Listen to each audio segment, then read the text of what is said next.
Hello, welcome everybody, whether you're watching on Facebook or live stream or from our YouTube channel. Just wanted to give a big shout out to you, and especially you that are joining us on our local TV. Welcome from Court Street. My name is Becca Riddle, and I'm so glad that you're here joining us today. Hey, before we get started, I wanted to give you one announcement. You know, Court Street has always been known for having a really genuine care and connection for people, and we do community really well. And this pandemic has really thrown our normal routines for a loop, and I'm sure you're feeling that with us.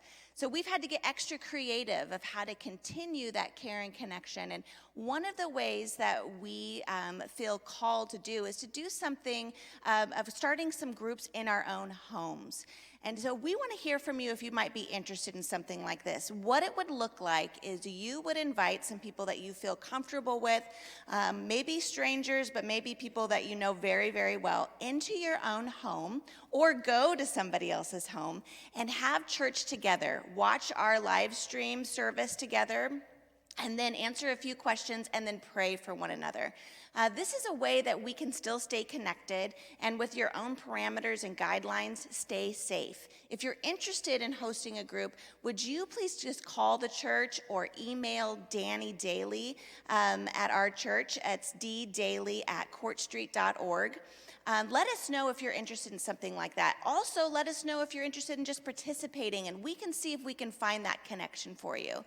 Another option for you is that our own Josh Fisher is going to be starting a Zoom small group.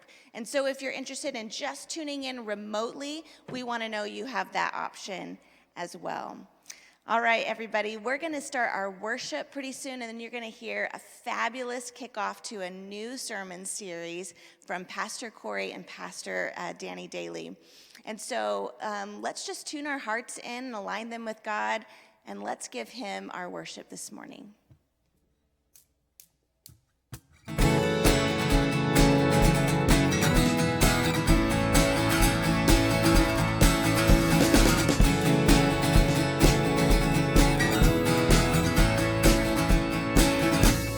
With this heart open wide, from the depths, from the heights, I will bring the sacrifice.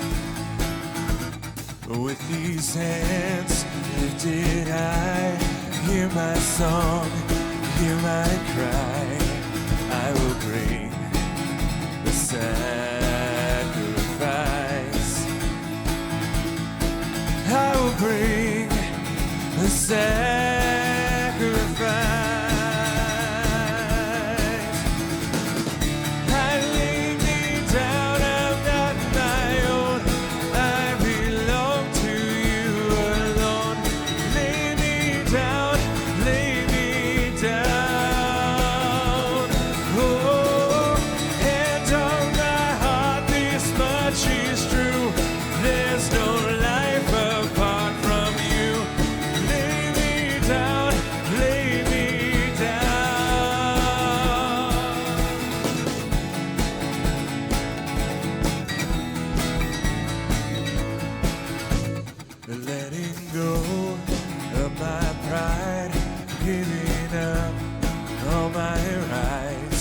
Take this life and let it shine, shine, shine. Take this life and let it shine. I lay me down, I'm not my own. I belong to you alone. Lay me down, lay me down.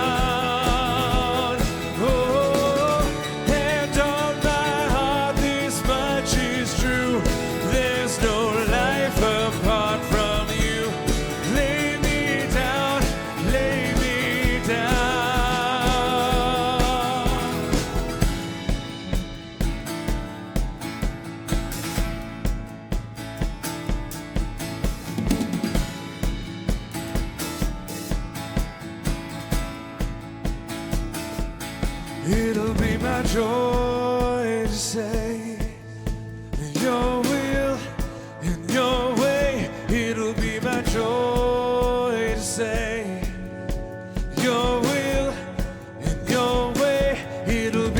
joy to say, and your will and your way, no ways.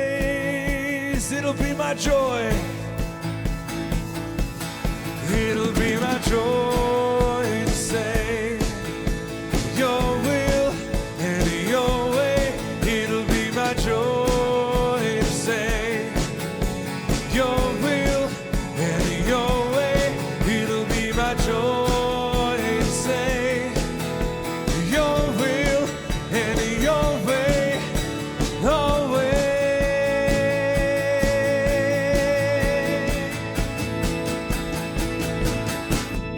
I lay me down, I'm not my own. I belong to you alone. Lay me down, lay me down. Oh, and on my heart this much is true. There's no life apart from you. Lay me down, lay me down. Lay me down, lay me down. No, lay me down, lay me down.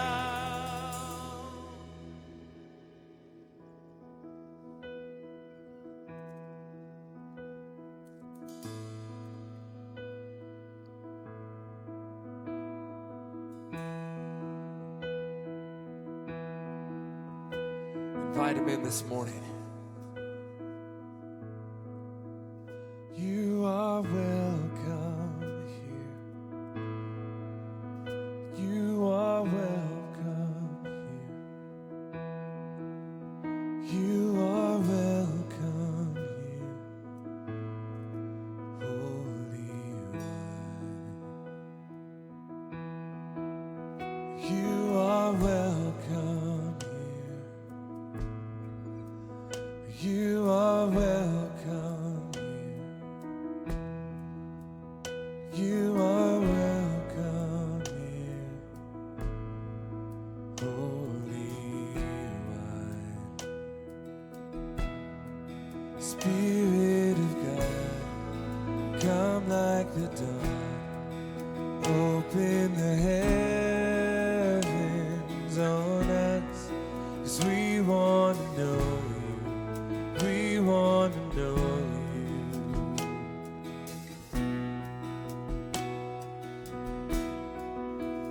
Make your presence known. Make your presence known. Make your presence known. Holy One. Make your presence known. Make your presence known. Make your presence known. Holy One. Spirit of God, come like the dawn. Open the heavens on us, 'cause we want to know you. We want to know you.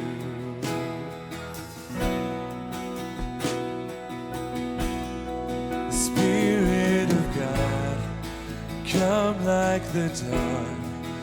Open the heavens on us, 'cause we want to know you. We want to know you.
dawn. Open the heavens on us, 'cause we want to know you. We want to know you.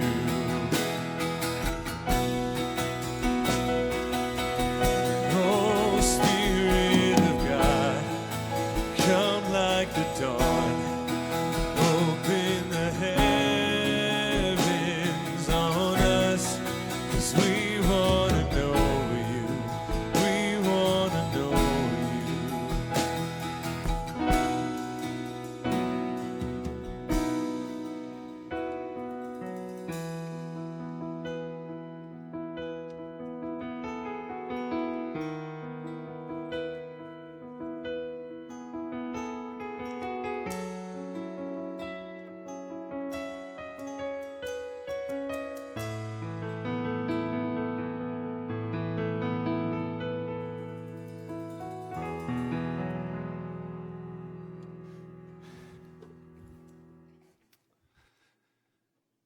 Man, that was refreshing.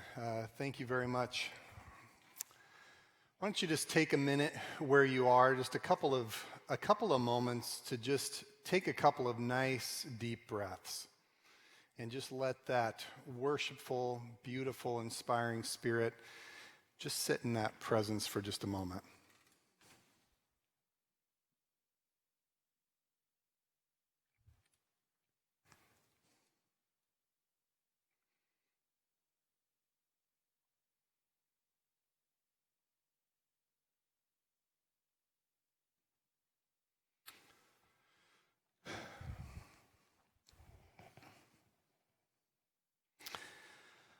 Well, I'll start this sermon this week. By the way, my name's Corey. I'm one of the pastors here at Court Street Christian Church, and today I get to bring you our weekly sermon with my good friend and coworker, Mrs. Danny Daly. And so Danny's a part of our teaching team here. She's oftentimes helping behind the scenes in the crafting and the engineering of sermons. And today she's stepping forward, front stage, to get to join me. And we're really excited to bring you today's message. I want to start with an apology today and a little bit of clarification. Last week, I said something in my sermon just online where I made it was like an 80% joke, 20% truth about, real men can hold a baby and put it to sleep. And, it's fun. We're playful around here. There's grace. I get all of that stuff.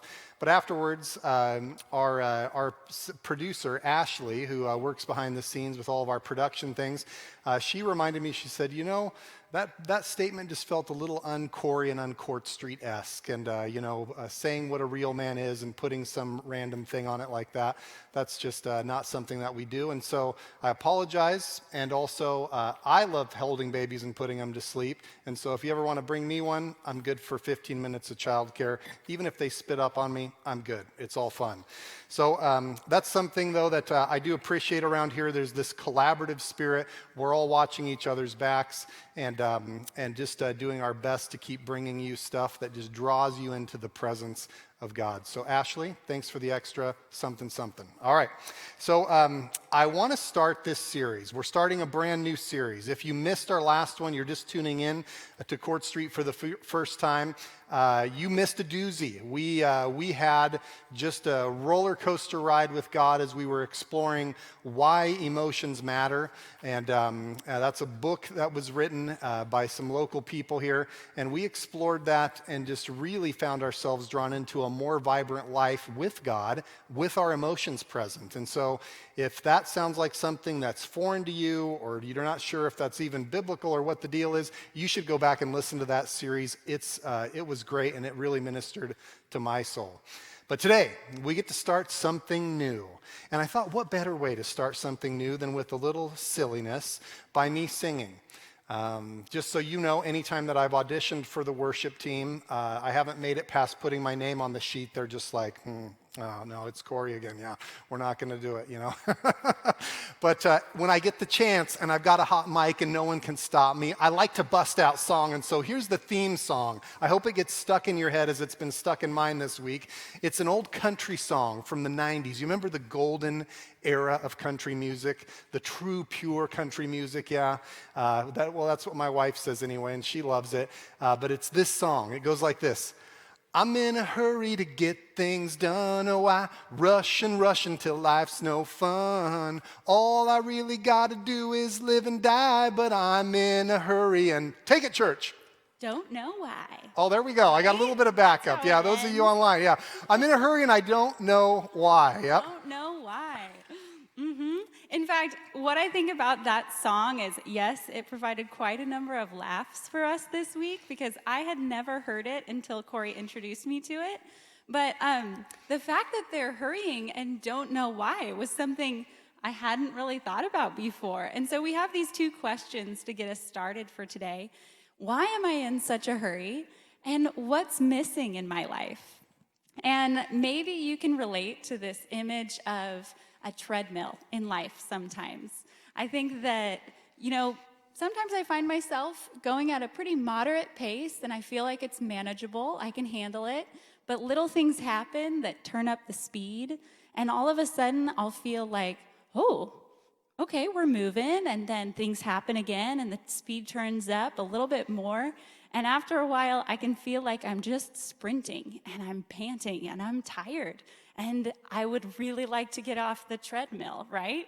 And so that sense of hurry to keep up or hurry to just get somewhere can really lead us to a place of survival mode where suddenly you just gotta get through it, and surely there's gonna be something on the other side.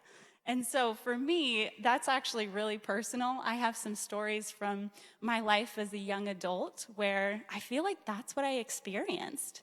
In fact, for me, it started in high school, and my family had just encountered some medical crises and some financial challenges, and that in and of itself is one of those things in life that turns up the speed in the treadmill, and it can feel like you're in survival mode.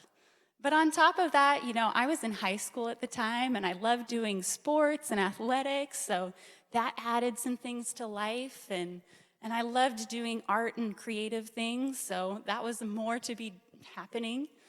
But then ultimately, I got to a place where I decided I really wanted to go to college, and because of where my family had been, I think I needed to figure out somebody else to pay for it. So I started applying to scholarships, which is like another part-time job in and of itself. And eventually, all that work, yes, it paid off. I was rewarded. I got to college. And my freshman year, I was exhausted. That treadmill had been going so fast for so long for me that I literally would fall asleep with my head in my textbook every afternoon. I could not make it to dinner without having to take a nap. And so that was pretty unusual. I had to really slow down and pay attention. Suddenly, that treadmill went way slower because I needed some medical attention. My body had been living with chronic stress, and I'd been in such a hurry. I thought I knew why. It was because I was going for what I wanted. In fact, I was even hurrying because I was trying to get past something that I'd experienced in life. Didn't know what to do, but just keep moving forward, right? But the thing that I was really missing is I couldn't answer this question. What was missing? I didn't know really how to get off the treadmill on my own until I was kind of forced off of it. And so that was the thing that was a really sobering reality as just a young 18-year-old. And ultimately, it began a journey, which we get to talk about today.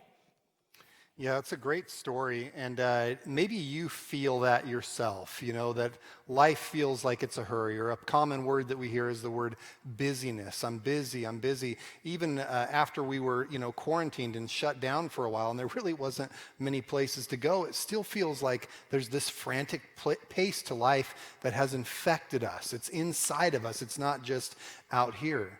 And, our world is doing the best that we can. There's all these advertisements advertisements and the latest programs to sign up for. This will solve it. This will change it. This is the latest personal improvement thing. And those things can have some enormous value. And also sometimes they just become another thing that cranks the treadmill like Danny was talking about. Or maybe you can relate to this. There's this whole feeling that we get, or this promise that we tell ourselves that, I'll show you some blanks here, that when our circumstance change, whatever it is, then I'll do this. You know what this is like. I remember being back in middle school and thinking, when I get to high school, then I'll actually be able to do this more, or I'll start putting myself out there in this way, or I'll have the time to do this.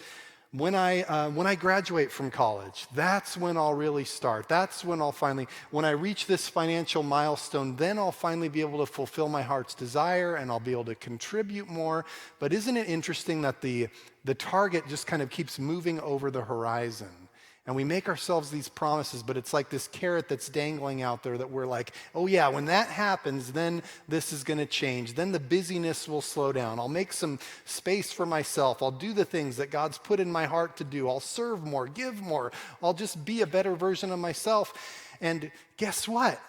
We just had the ultimate moment of that. When the pandemic started and everything shut down, I remember the streets were emptier, everything was just sort of quieter. Environmentalists were like, we got to study what's going on. People aren't traveling, air travel was shut down, all of it, because we all of a sudden had a little more stillness in our world, but we still were really hurried inside, weren't we? I mean, we all baked bread and we put it on Instagram, so that was one thing that we checked off the list. But how many of you actually, those promises, when I have the time, I'll start to paint. When I have the time, I'll read the scripture more. I'll go for more prayer walks, or I'll do this. Did we actually do it? For a lot of us, we found our circumstance changed, but the desires of our heart didn't really come forward the way that we thought they would. And so, with the world the way that it is right now, with just the sheer wildness of it and the stress of it now as things have ramped up and we've gone so far and through so much in the last 7 months, and the next month looks like it's going to be even more dramatic and more frantic, I want to tell you that I want to just put this question before you, that maybe what's missing is not more or some new program, but what's missing is actually less. This is a countercultural statement. It's an upside-down kingdom like we talk about here. It's something that's otherworldly. It's an invitation to something that's holy, that's set apart, that's different. And the thing that I want to say to you as a pastor, my vision for us, God's people, as we're following him into this election season, into the next phase of the pandemic, the next financial whatever it is around the corner, the next leg of homeschooling and remote schooling and all this stuff, is maybe what's missing is less. Maybe what's missing is a mysterious, often, kind of shrouded in legalistic terms, but a little something called Sabbath. And so when you hear the word Sabbath, what is it that comes to mind? I'll be honest, for me, the first thing I think of is Sunday afternoons when I was a kid and my parents got to take a nap. That's what Sabbath meant. And sometimes I was a little bored, but sometimes it was kind of fun. I did my own thing. But what is it that you think of? Maybe it sounds like another to-do or one of those duties that we just got to do in life. Maybe it sounds a little boring, or maybe it sounds like, I don't even know where to begin. So we have some definitions on the screen that you don't have to write these down. This is just what people commonly think of, or how they might commonly define Sabbath. And then after this, we'll get to the definition that we're really going to lean into today. So something you might have heard before is Sabbath is a day of prayer, worship, and or rest. It's a holy day to please God, or a day to do no work. Sometimes also it feels like no fun because maybe your favorite restaurant or your favorite store is closed. Alas, that's what happens sometimes. And then there's also this definition that some people think of Sabbath as just a day of the week. Yeah, day of the week here too. This is literally where some people get their term Some different cultures, different languages get their terms for Saturday, which is typically the Sabbath day. And, here in the Northwest in Oregon, our second most spoken language is Spanish. And Saturday is, which day is it? Sabado, right? Sabado, which comes from the root word Sabbath. And so it's a nod to this rhythm that we're going to be talking about of rest that God's given us. Here we call it Saturday. In English we call it Saturday, and Saturday actually is a nod to the Roman god of Saturn. So Spanish, English, the Spanish takes us more to the biblical language here, so that's just a fun nod to you linguists out there. But it can literally just mean Sabbath can mean simply a day of the week. Mm-hmm. And so let's go ahead and look at the definition of Sabbath that we're going to be leaning into as a church for this series. We're going to be talking about Sabbath as restorative rest. And I love this definition because I really think this gets at the heart of what Scripture is inviting us to. All of those commands and rules that God gave in the Old Testament, they were probably pointing to this here. Yes, this one doesn't really have a time element, but this is what we get to taste and see and explore in this series. So let's look at the dictionary, lean into this a little bit. The definition of rest, right?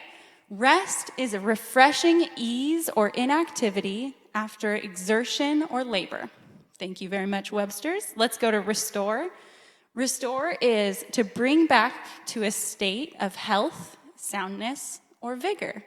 You can see how these two would really work together. And I personally love the example of professional athletes. They have really leaned into this and explored it because after they go 100% in their workouts, the workout stops and they begin to rest. But they are very intentional? That's the word. Intentional about what they do that is going to restore their bodies. They are intentional about what they eat so that their muscles can get the nutrients they need to heal and recover. They're intentional about how they stretch and what they do to care for their muscles, their sleep, the way they drink water. And I think that these two working together is what makes them ready to go back into their sport or their competition with renewed health and vigor. Yeah, I really like this, by the way, because we know what it's like to have a day off where we don't really rest, don't we? Or we know what it's like to be frantically trying to restore something or rebuild something or get it back or bring it to health, but we're also not resting at the same time. And so linking these two concepts is really powerful, and I think it's super applicable to me, and hopefully it's super applicable to you. But just listen to this. How many of us need some refreshing ease or inactivity after all of the exertion or work that we've done? A type of refreshment that brings us back to a state of health, soundness, or vigor. Now you're going, okay, Corey, this Sabbath thing, this mysterious thing, how could it be the answer to these wild times? Now you're starting to kind of go, aha, maybe there's something there. Maybe what's missing isn't more, but is actually something less. Let's keep talking about this a little bit more. I want to show you a picture here of a book that I read a few years ago that helped to inspire this series. The book was called The Rest of God, and it's by a Northwest pastor from up in Vancouver, Canada, named Mark Buchanan. And I read this as I was going into my first sabbatical. Same type of word, sabbatical, a time where a pastor or a teacher or whoever gets to get away and depart from their normal work to have a few months, few weeks, whatever it is, to be able to just focus on recharging, refilling, having some Sabbath restorative rest. And this book was really great. In fact, we bought a few copies of it this week. As of the middle of the week, it was still sold out on Amazon.com. We bought the last few of them. And so you might be able to have to check, some other sources to get it. But super great read and just really soul-filling and a great invitation to this idea, to this beautiful gift from God called Sabbath. So what I want to talk about as we're getting into this, and I want you to pay attention to this, we're going to be advocating for Sabbath as a way of life rather than as just a rule for a day.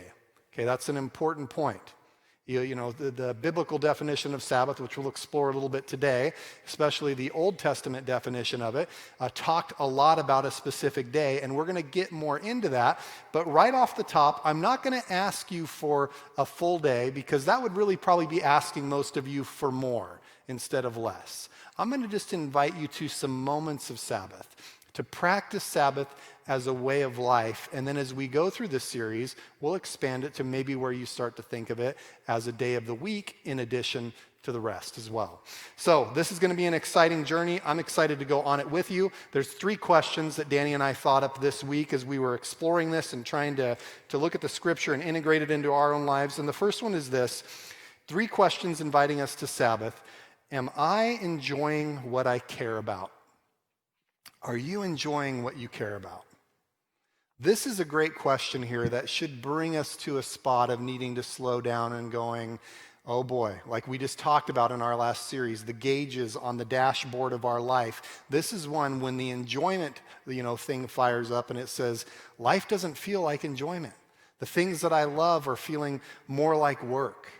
And life starts to become more of a tragedy. In fact, here's a statement that was spoken into my life that was really something to recalibrate, to make me realize, I might be so busy doing the work of God or being productive that I've actually missed being a person of God. And it's the tragedy that happens when a joy becomes an obligation. When a joy, something that brings us life, becomes an obligation. When I'm at my best as a dad, and my girls bring something to me, whether it's something positive or something that's more difficult, I'm eager to engage with them. It's a joy to get to fill and to relate to them as a daddy. When I'm not, and I'm missing that restorative rest, and my tanks are depleted, suddenly the joy of being a dad becomes an obligation. The same thing is true for my relationship to my work. The same thing is true in relationship to my bride. The same thing is true in relationship to my neighbors. When you hear something out in the neighborhood and you know you've pushed too hard, too fast, for too long, because you just don't even care about your neighbor anymore. And you're just like, oh boy, I hope I don't get dragged into this. I hope it doesn't have to do with me. What's the path of least resistance? When you start to feel that way, I want you to know it's an indicator that maybe you've drifted from God's pace in life and His design for you, and you've drifted into territory where life's lost its enjoyment, and it's started to become an obligation. One of the things that Allison and I love doing is our home is kind of the hub for a lot of family and friend gatherings. We love to host people. It involves some things that I like I love organizing the house, preparing it, putting up decorations. Yeah, I'm that guy that enjoys that kind of stuff.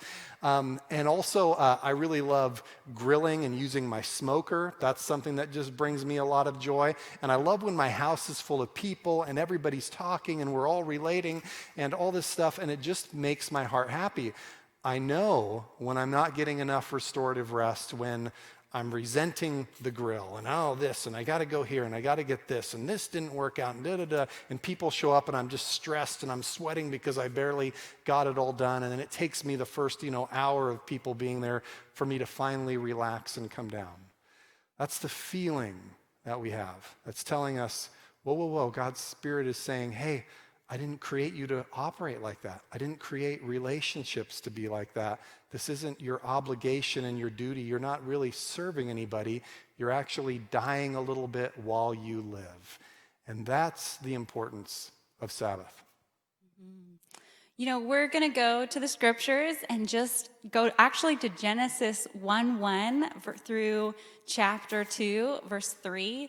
And I really invite you this week to take maybe 5 minutes or just take some time to read this, because this is such a beautiful invitation to Sabbath. In it, it's the creation narrative where we see God just dynamically and just so active in creation, and He's creating light and darkness, and it's good, and He's creating sky and oceans and animals, and there's so much goodness in it. And when I think of that question of what am I enjoying, what I care about, God, as He's in this creation story, there's so much goodness. I bet he's having a great time in seeing a giraffe come to life and seeing the Himalayas emerge. And it's really amazing to think about that. But then at the end of chapter 1, as God finishes this creating, it reads, God saw all that he had made, and it was very good. And there was evening, and there was morning, the 6th day. Have you ever been somebody that's creating something, and as you're coming to the finish line, you just pause and enjoy the beauty of it and the goodness? I think of the times when I've gotten to work on a painting, and as you make the last couple strokes, you pause and you get to say, oh, that's beautiful. I really like that. Sometimes I get the same feeling when I'm working on an Excel sheet, and it's like, wow, this is so orderly. That's my nerdy side. I'm always going to be a chemist, right? But I love this, that we see God participating in that, and then it continues. In Genesis 2, it says, thus the heavens and the earth were completed in their vast array. By the 7th day, God had finished the work he had been doing. So on the 7th day, he rested from all this work. Then God blessed this day and made it holy, because on it he rested from all the work of creating that he had done.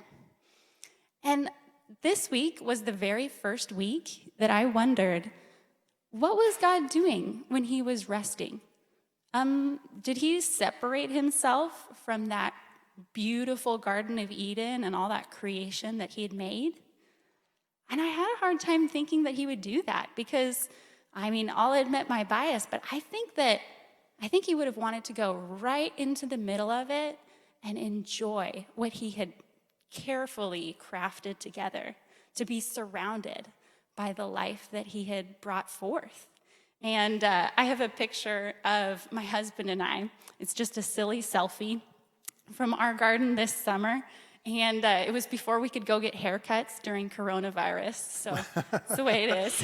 But we, this summer, had a really great time sitting in our garden. I wish I had a picture of all the joyful times when I'm covered in mud and working on pruning and all that joy I have from doing one of my favorite hobbies. But this year, we really leaned into sitting on our camping chairs. We have a little piano bench that we brought out in order to put our water bottles somewhere, and we could read or knit. But what I really loved was seeing the hummingbirds and the bees and getting to see the ferns emerge and the life happening all around me as, yes, I love gardening and all the hard work that goes into it, but I love to just enjoy creating that little postage stamp of land and seeing what comes forth. Yeah, this is a very different image, and I really love it. I was leaning in to look at the picture to see if it was an Excel sheet you had here, but it's something else. I love the honesty. Yeah, I know, we love to be playful with each other. I'm a math guy, so everybody makes fun of me for that too. It's good fun. But I just love that image, though, of, sometimes we, in our relationship with our work, hopefully work is something that we enjoy. Kind of like God was enjoying it and saying it was good, it was good, it was good. Each day he was being filled up by it. And then to think of that 7th day as a day, not that God was an escapist and he ran away from it or was like, that was too much work, I just got to run away and I can't even look at it and don't want to hear about it till Monday, but that he sat like you and Daniel maybe, and he was just enjoying the fruits of his work, and the rest was restorative and really appreciative, that he could look at it and he could actually enjoy his labor from the spot of not being active, but just being able to observe. And that's a different paradigm. Maybe you've never thought about it that way, but we're leaning into God and we're looking at the scripture with fresh eyes, and we're excited to see those heavenly values penetrate our hearts and activate in our lives. And so let me give you the second question here. So the first one, we've got, am I enjoying what I care about? The second one, and this one starts to get pretty convicting and challenging, is my time off restorative or depleting? Is my time off restorative or depleting? When you get that little weekend or you get that vacation, do you come back restored from it, filled up from the Sabbath rhythm, from being restfully restored, or does it actually deplete you and you come back and it's like, oh boy, now I need a vacation from my vacation? And as we go through this series, it's going to be a delight to jump around to different spots in the scripture, to really look at some of the differences between the way the concept of Sabbath played out in the Old Testament under the Old Covenant, and then the way that Jesus and Christ followers engaged with it in the New Testament under the New Covenant. And so we'll go back and forth in history a little bit as we go through this. But today I want to take you back to the time that the Hebrew people had been enslaved by the Egyptian people. And they'd been under Pharaoh's thumb. Literally, they were persecuted. They were a workforce. They were abused. They had less rights. It was really quite a terrible existence. Many of you have seen, the movies that are made about this, The Prince of Egypt, some of the older ones, Moses, the Ten Commandments, all this. Charlton Heston, you remember that, all right? And all of this stuff. But I want to remind you of that period of history and something that another pastor pointed out to me a few years ago as I heard him teaching about it. And he was talking about how because the Hebrew people had been enslaved for so long, they'd been part of, everybody that was a part of the nation at that point had grown up in slavery. They'd never known anything else. It was their identity, and it was their parents' identity, and it was their grandparents' identity, where it just felt like the norm. And they were crying out to God, and it was terrible, and it was also what they had gotten used to. And part of what we see Father God doing as he goes to rescue his people, to bring them out of that slavery and oppression, is we see him having to parent them through some very difficult identity shifts. In fact, as soon as they're liberated from their Egyptian captors and their Egyptian oppressors, they encounter some speed bumps along the way and some threats. And you'll remember what they do. If you remember the story, they say, "Why'd you lead us out here to die? We should have just stayed as we were back in our old life of slavery." What a tragedy. That was the life where they weren't working according to God's rhythm of Sabbath. They were working according to the will and the edicts of other people who had more rights, more importance than they did, and they suffered under their pace of life, and they were basically viewed as commodities. It was a true tragedy, and so for them to say that and to want to go back just shows what had happened inside of their hearts. And I want you to understand this as we talk about this, because going on this paradigm shift, and it sounds really cutesy to say, hey, maybe what's missing isn't more but less, but the truth is that journey is very painful for me, and it's a difficult journey for you because we're so used to the way things are. And so here's something to consider this week, to consider right now with us, is when someone is used to an unhealthy situation, a healthy situation actually feels painful. Maybe this week, even the little tiny practices that I'm going to give you in a few minutes and invite you into, maybe just those will feel painful. They'll feel awkward. You'll feel silly. You'll feel like, well, that's just foolishness. That's just wasting time. I got better things to do. I'm sure God would want me to be ultra productive instead of wasting 5 minutes or something. And so when we're in an unhealthy situation and we've gotten used to it, a healthy situation actually feels painful. And we see the nation of Israel as they're coming out. And God even says, he says, all right, I'm going to have to give you some rules, some guidelines to really help you walk in this new way, to discover your dignity as a people. You remember they wandered in the wilderness for 40 years because they just weren't ready to go from oppression and being in that situation to being free and in their new land. God had to work with them for a while. He had to bring their identity to a spot. And one of the things that he gave them in the 10 Commandments was this idea of Sabbath. Mm-hmm.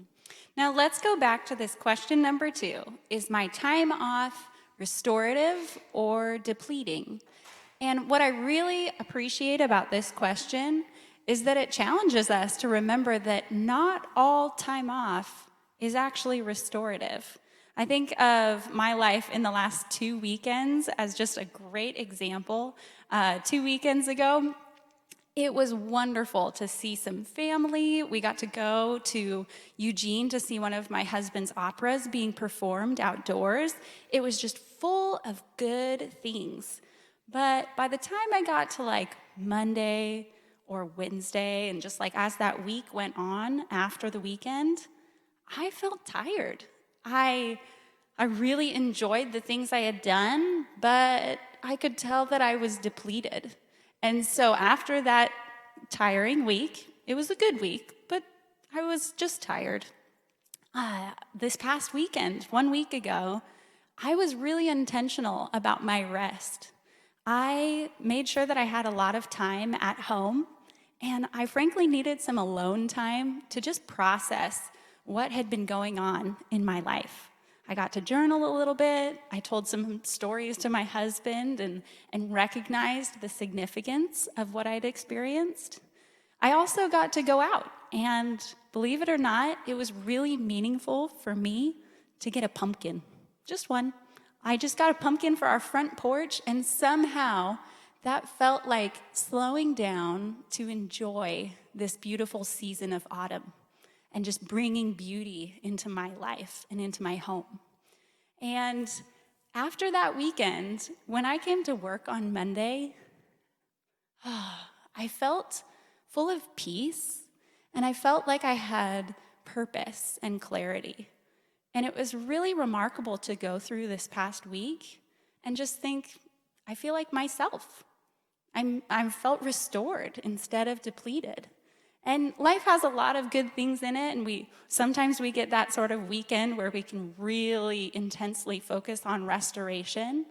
But it really begs this question, what is it that restores you? I think it's very personal. I think it even changes with different seasons in life.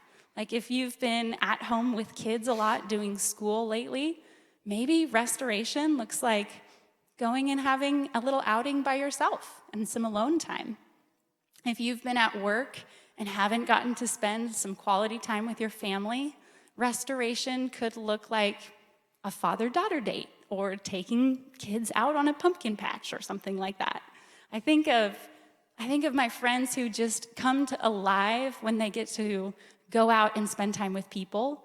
And I think of the way that some people very close to me are suddenly so much more peaceful and more themselves when they've had some really good alone time. So this is worth exploring. What is it that's restorative to you? And it might even require some trial and error, because that experimentation to identify those things, it takes some time. And then, go ahead. I have one more thing to share about this, is that unfortunately, when I have found the things that are restorative, they just don't seem to happen on their own. They're really something that I have to choose to pursue. And sometimes I have to mark off that time on my calendar and really protect it, because life has a lot of interruptions. It has a lot of things that we have to be flexible with, and that's not bad. But to pursue that restorative rest, we do have to prioritize it. Yeah, so this is going to be one of those paradoxes, one of those mysteries of the faith. Is there's this prioritization, there's this sort of effort that we have to put in to discovering for ourselves who God created us to be in relationship to rest, and so there's kind of some work to do in order to rest, and so it's going to be quite a journey. And as we talk about it the next few weeks, I think it's going to become even more and more clear what God is inviting you specifically to. And so it's going to be a delight to explore this.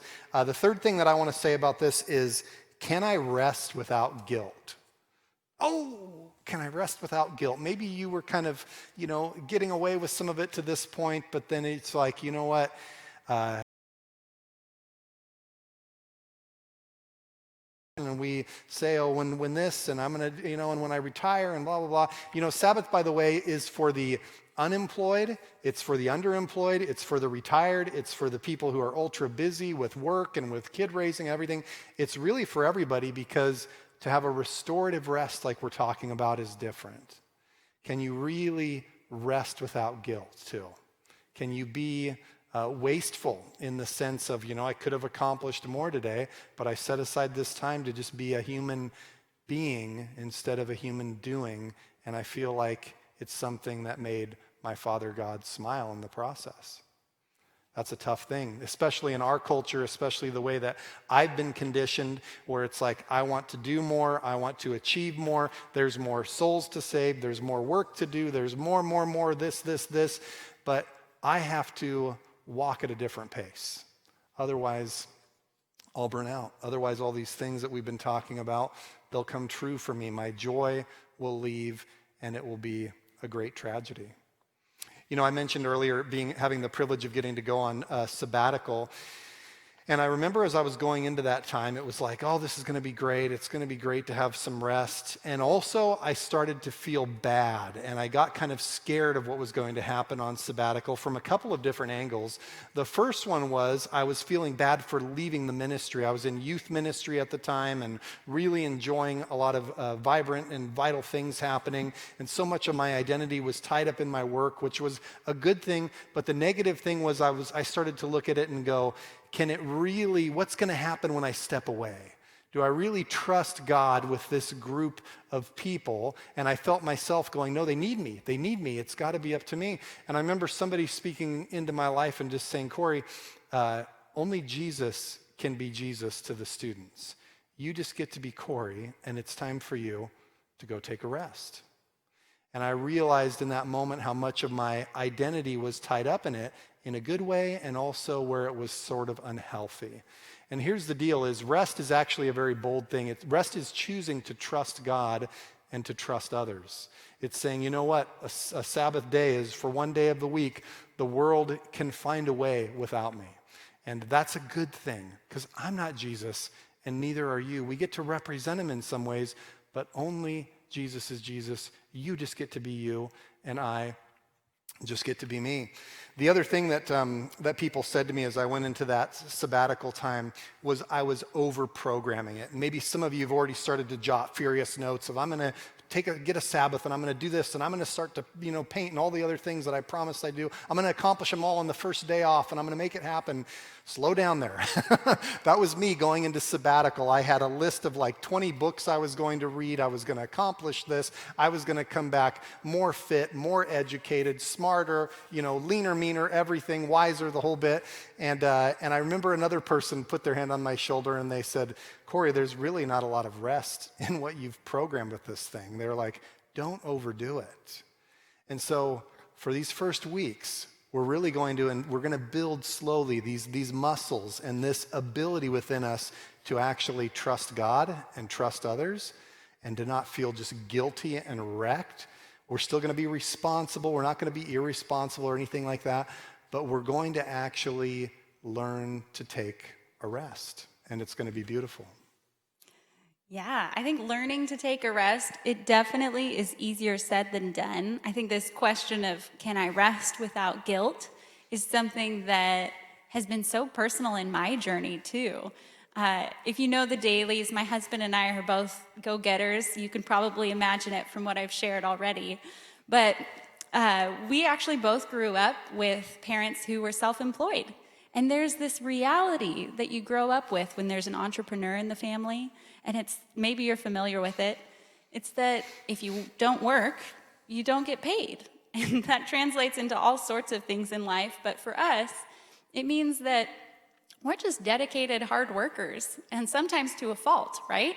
And for me, that in ministry, I've had to work on my work-life boundaries and being able to rest without guilt, because ultimately, my heart is always going to be bigger than my calendar. And for my husband, he's an artist. He composes music. So when he writes opera, he's writing the story and the lyrics and then the music. And quite often, he helps them produce it so that it can be enjoyed by an audience. And like many people in 2020, he has been working from home this year. And so he goes into the studio and does his work. Nobody's really checking to see when he clocks in or when he clocks out. But those are some of those work-life boundaries that we've had to kind of navigate together, because when you get those two people and they get married, we knew that this was an area that would be a challenge, resting without guilt.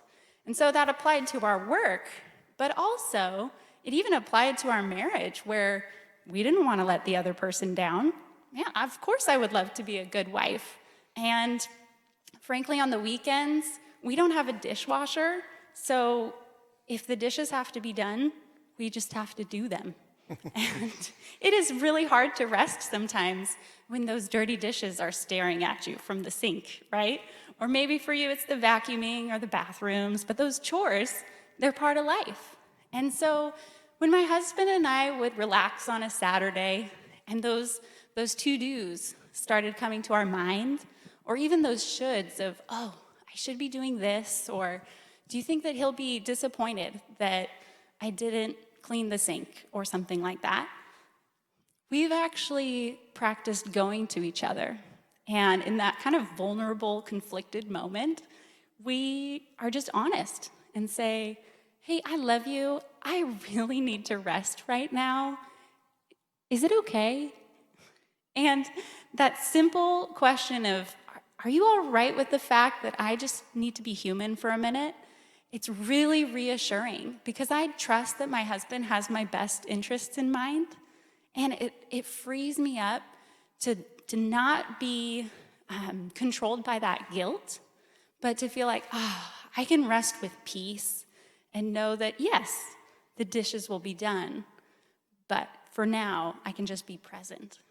It's a really sweet story, and I love it's a delight to be in you and Daniel's lives because you two really you just have this great partnership, and you're leaning into each other, and you're asking vulnerable questions, and you're being very benevolent towards each other and seeking God together. It's quite a delight. And, it brings up, this question of can I rest without guilt also brings up the question for me as a husband, as a boss, as a parent, as well as can others around me have the permission to rest without guilt? Or do I say, well, you gotta, it's gotta be, you gotta keep going. You're on my timetable and this sort of thing. See, this conversation is gonna get really personal as we continue to go through it. So, hey, church, here's what I wanna say to you.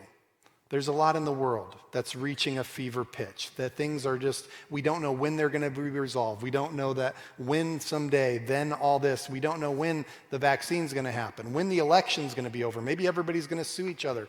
We just don't know so much about when the things that are going to happen, our circumstances are going to change. So what I want to invite you to is to pursue God with a God-like rhythm in life. What I hope happens as we go into whatever is next for us in our circumstances is that you and I are drawing water from a deep well where we've walked with God, where we're moving through life at a pace that is focused on God, trusting in God, and we're actually able to give people an answer when they ask. We're actually able to have something that feels life-giving. We're not just afraid. We're not just anxious about what's going to happen next, but we're in this place of quiet trust. Maybe it's time for us to learn together to really take a Sabbath, something that God in his great just graciousness and his love has shared with us as a true gift of what it means to truly be human and one of his kids. So Danny and I came up with something kind of silly and fun to close out our sermon today. We're calling it the closing benediction of Two Cats and the Christ. So enjoy some silliness. We started off with me singing and humiliating ourselves. Now we'll talk about cats, and Jesus will get the final word. It's great. Take us away. It's going to be great. So our very first feline of this benediction is actually Dr. Seuss's Cat in the Hat. You might be familiar with this story. Sally and her brother are stuck at home on a rainy day, and this fantastic creature comes to bring some entertainment. And so I've got a picture from the book right here, and this is one section where an excerpt of it is saying, look at me, look at me, look at me now. This cat is just bragging about what it can do as a juggling and balancing act. And you can see all these items that it's carrying, and on top of a ball, of course, there's a ball down there that it's balancing on top of. And so often, I do think that we can find ourselves in this picture.